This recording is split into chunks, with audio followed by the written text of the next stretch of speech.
Huge get. It's a good. No, that's a good fit, don't you think? Okay. Lefty bat who can play a little outfield. You could probably DH him. His career numbers, like a 280 something hitter, little power. I mean, they weren't looking for. Obviously, they weren't looking to spend the kind of money for like this is our DH and we're expecting 40 homers from him. Again, I'm not a hot take artist. I have loved Joc Pederson for the Cardinals for a couple years. I think he's perfect.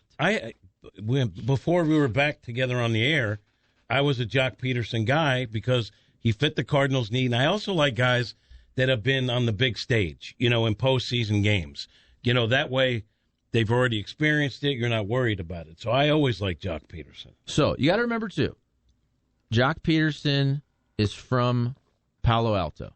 So he signs with the Giants.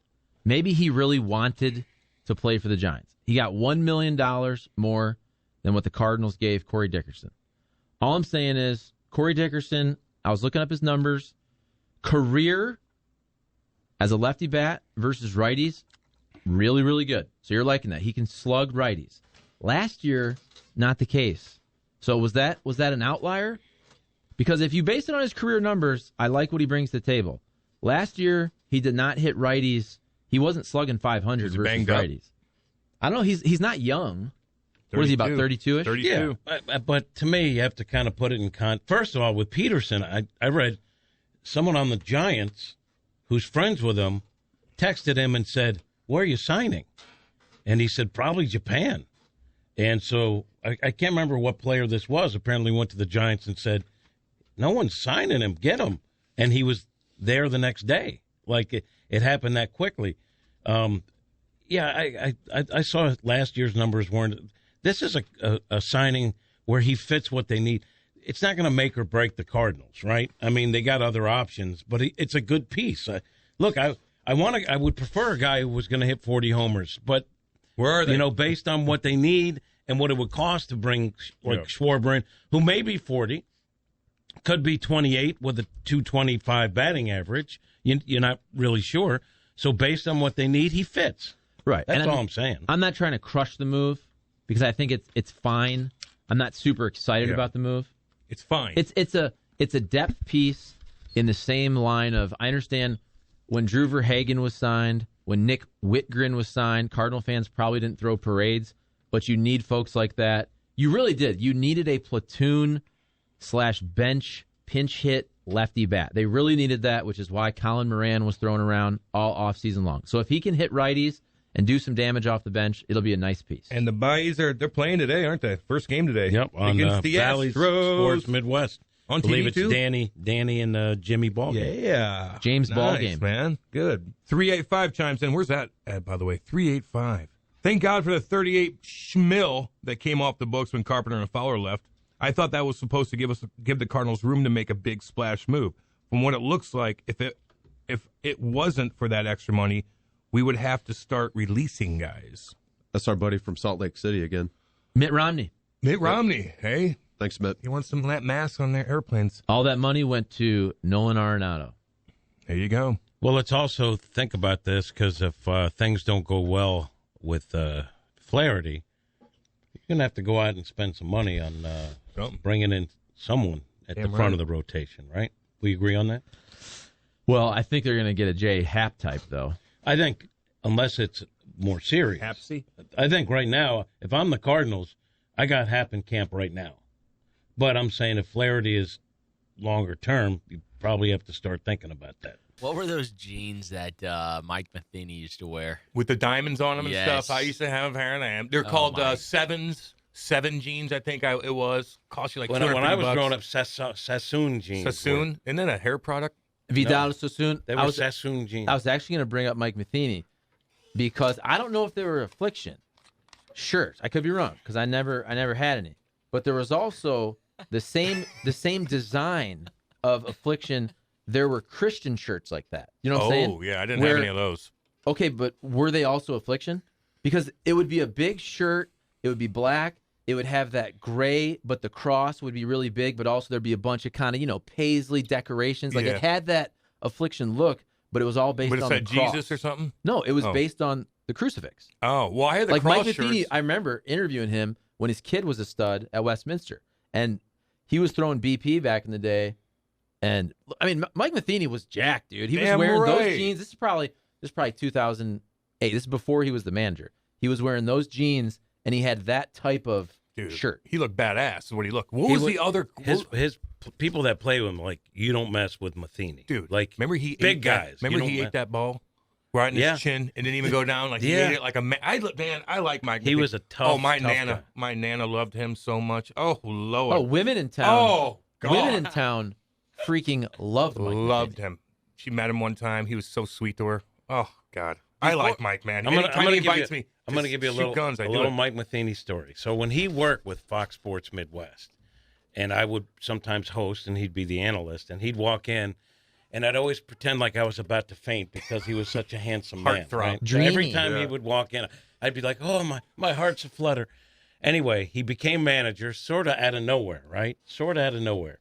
So he gets announced as a manager. He comes into the room, like, to make the announcement. I'm sitting right there with the media. Our eyes meet, and I do that little, right? So he does his spiel. Yeah. And then on his way to, like, do interviews and everything, he stops by and in a very friendly way said, now that I'm manager, if I see you do that again, I'm going to take a bat and break your knees. Oh. And I was like, we're good. We're good. Yeah, because you're like, yeah, I get it. I know. Now I'm Mr. right, Serious. right. Don't do that. And That's he funny, was dude. half kidding, like, let's not do that because I got to manage this team now. Yeah. He said, I will take a bat and break your knees. I was like, okay, we're good. He's tough, man. Don't you think that was I part like of his him a lot. downfall? What's I that? mean, he changed as a man between what he was and what as a Fox Sports analyst or player, and then as manager. He was two different guys. He used to be like cordial and. I think there's so much pressure. Like he was always talkative as a player in the clubhouse, right? So I get it that, like, it's a different ballgame when you're manager. I think he let the pressure get to him and kind of steered him away from who he was. But I think he learned from that. Yeah. From what I hear, He said that he's a different guy now in Kansas City. when he went to the Royals, and he was on a bunch of Zooms with Cardinals reporters because obviously they play all the time. They were playing during COVID. The first exhibition game and all that. And he said, because he is, if you like him or not, he's very introspective in terms of he always wants to improve. Yeah, okay. And he's going to look inside. Like, he doesn't think he's perfect. And he said that. He goes, I did not handle the media well, especially towards the end. He let the media get to him. And this is St. Louis media. It's Right. not Philly. It's not New York. Yeah. It's not Boston. Yeah. I think he needed, from a media standpoint, to thicken his skin, not take things personally. And I do think towards the end there that he probably cared too much about who was asking the question and how it was asked and how he was perceived, so on and so forth. Yeah, it's like you're dealing with Ben Fred and Hockman. Like you're great guys, but you're not dealing with the hardcore New York, Philly. I mean, you got it pretty good here. Here's the thing. And the Blues. In St. Louis, people are not going to really embrace. I'm talking about the main bulk of St. Louis. They want the Cardinals, the Blues, to do well. So they're not going to embrace media that's constantly. I'm not saying they don't like guys that question stuff. Yeah. But if you're always like, there's guys in Philly that are constantly attacking. Yep. And in Philly, you can get away with that because that's the fan base. St. Louis is a different animal. So the media reflects that, I think.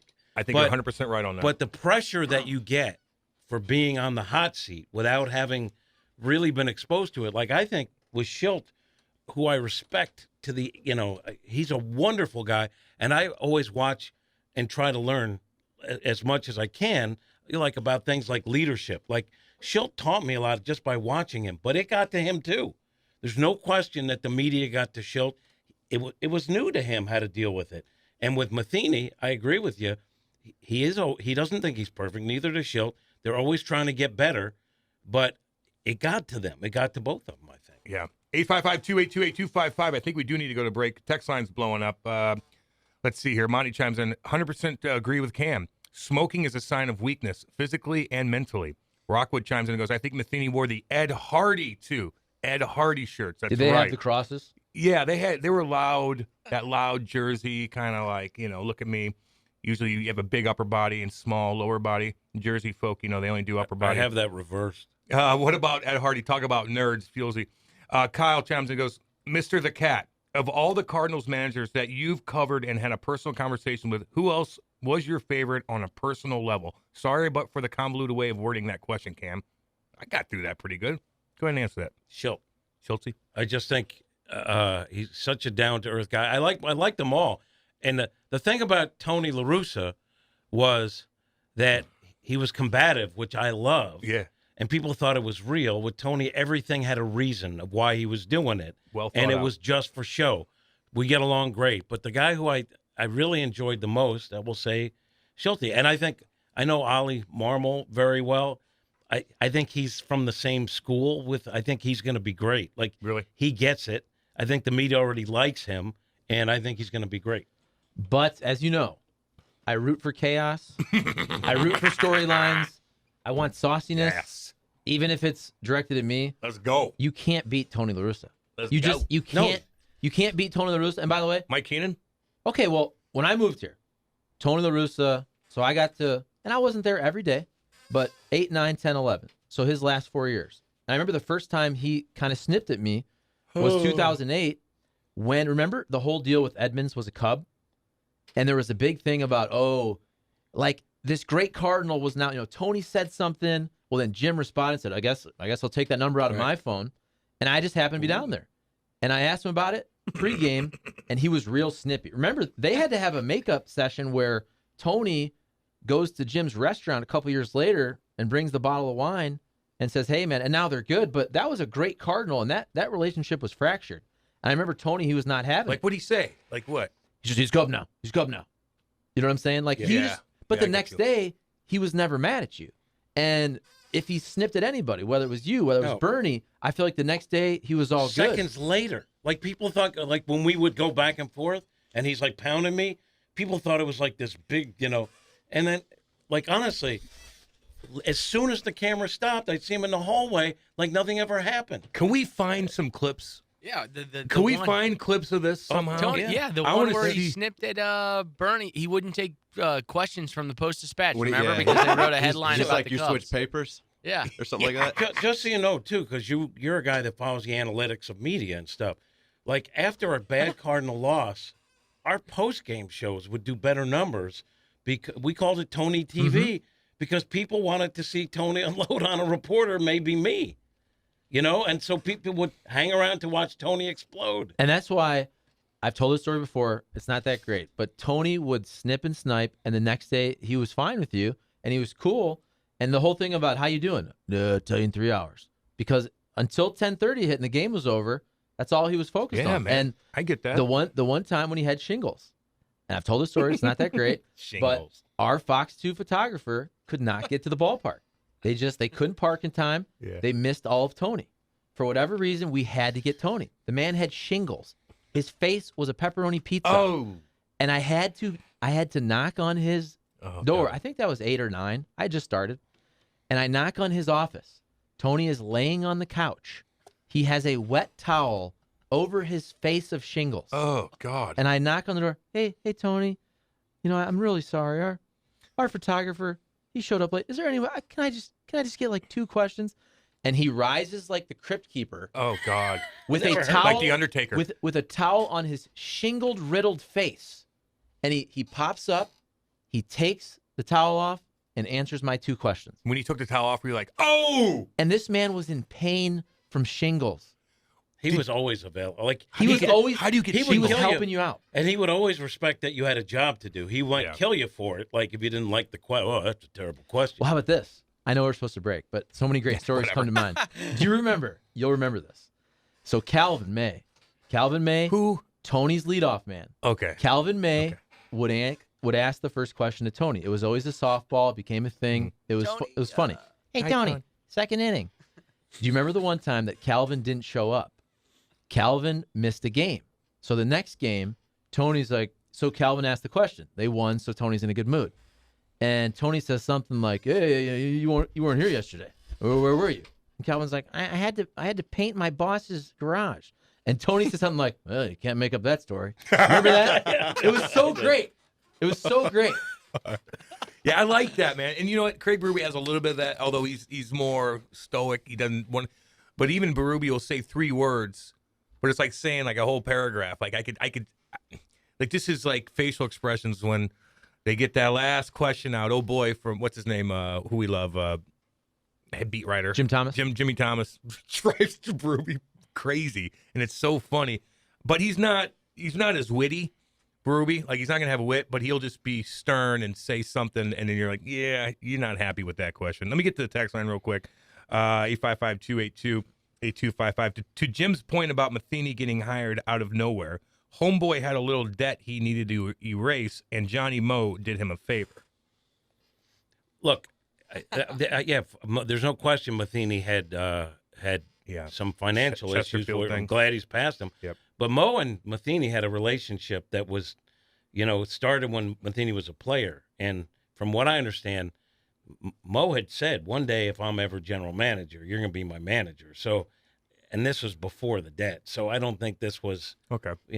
But it is true. Matheny had those issues because he's an aggressive guy, and he was aggressive. A lot of people, had things didn't work out, but now he's back. He's good. And like I said, from what I understand from, friends of mine in the Kansas City media, he's great, Matheny. So. What was that again? Was it storage in Chesterfield? Some development. Yeah. Office buildings or something. Oh, God. Putin is probably smoking darts now. Putin?